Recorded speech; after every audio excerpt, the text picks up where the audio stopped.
Gods, devils, astral dreadnoughts. My D&D campaign had everything. But after 3 long years, it has finally come to an end. My name is Womble, and I have been a Dungeon Master for 8 years, and I have just completed my longest D&D campaign so far. Now that I have nothing to do on my Saturday nights, I figured I'd spend some time and share what I learned during the 3 years.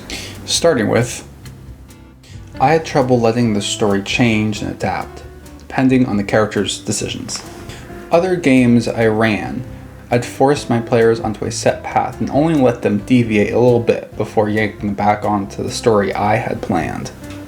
This is what's known as railroading your D&D group. This method will lead to players feeling like they have no real impact on the world, and can lead to some frustration in your group as players feel like side characters in their own story. Some railroading is okay from time to time, but if you're constantly forcing your players down one path, you might as well just be writing a book. One example of this is the party befriending a less than moral drow. He kept wanting to steal an artifact the party was after, and never had the party's best interest at heart. After trying to write him out of the story through killing him, the players would go out of their way to keep him alive. This happened 4 times.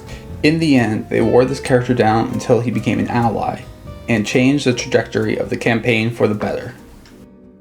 The campaign I was running was set in Wildmount, which is a setting from the D&D show Critical Role. The show is known for being a pretty serious and plot-heavy game, and being the huge fan I am, of course I wanted my game to be played just like that. Our group stuck to this more serious game for a while, but from what my players told me, the most memorable parts of the campaign were the moments in between the intense scenes in combat, where I let a little bit more whimsy into the world. This is not only a great way to let your players breathe, but is also a great way to reward them for defeating a strong enemy or completing a difficult dungeon. This led to the creation of one of my favorite NPCs I've ever made, Cecil. Cecil is an interdimensional hippo wizard, or GIF.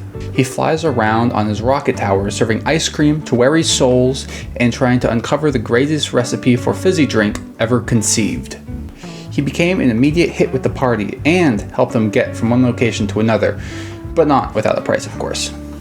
And if anything else, allowing these nonsensical characters in now and again is always a lot of fun to run. My final piece of wisdom would allow yourself to take a break from running the game every week. Our group took breaks during winter and summer vacation because we enjoyed playing in person. And sure, it's a bummer to not hang out with your friends every weekend and dungeon it up.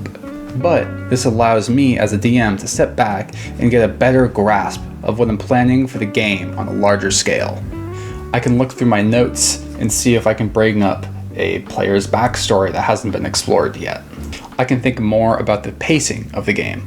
And this is a good opportunity to check in with your players to make sure everyone's enjoying the game and to see if there's anything you could be doing better. Most importantly, it's good not to have too much of a good thing. If I pushed myself to keep running my game week after week instead of taking a break, I would probably run into burnout, which would lead to losing motivation to run the game at all. So, in summary, let your stories flow, let a little whimsy into your life, and walk away now and then. That's all I got for today.